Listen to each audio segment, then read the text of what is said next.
안녕하십니까, 여러분.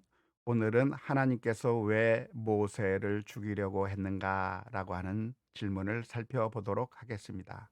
출애굽기 4장 24절 말씀에 보면 하나님의 명령을 받아서 애굽으로 가서 이스라엘 민족을 구원하려고 했던 모세를 하나님께서 갑자기 죽이려고 했다고 하는 이야기가 기록되어 있는데요.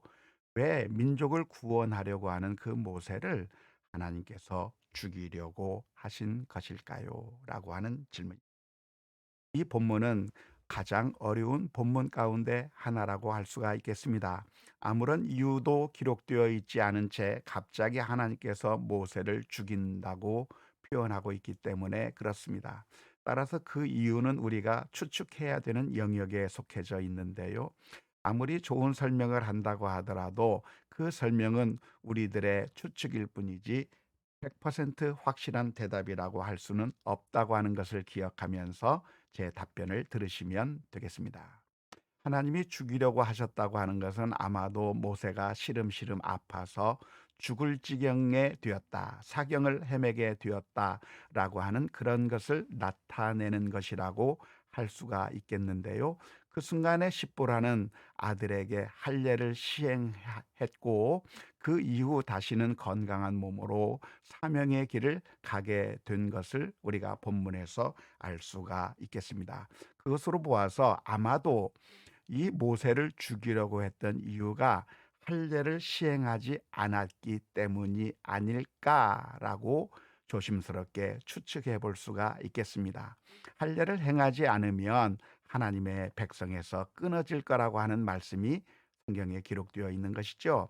창세기 17장 14절 말씀에 할례를 받지 아니한 남자 곧 그 포피를 베지 아니한 자는 백성 중에서 끊어지리니 그가 내 언약을 배반하였음이니라라고 기록하고 있습니다. 물론 이 설명이 완벽한 설명이라고 말할 수는 없겠습니다.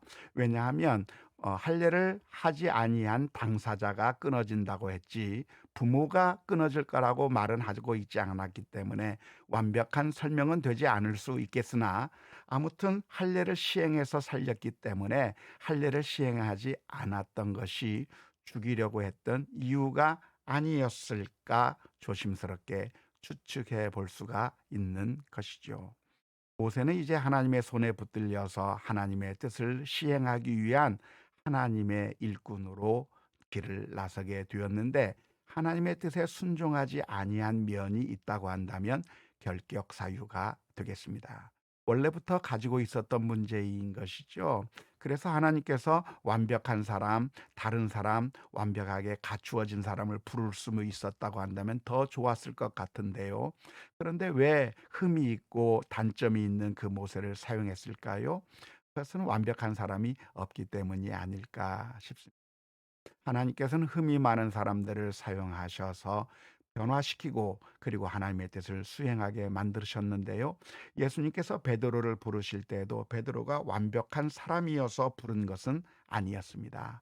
베드로는 예수님을 3번씩 부인했지만 그를 다시 회복시키시고 다루신 다음에 다시 사용하신 것이죠.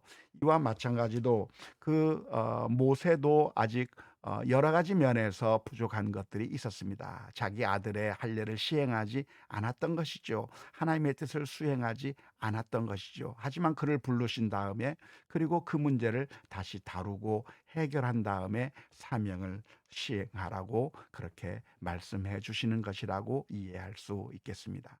모세가 아들의 할례를 시행하지 않은 이유는 무엇이었을까요? 우리가 정확하게 알 수는 없지만 아마도 모세와 십보라 사이에 다툼이 있지 않았을까 싶습니다.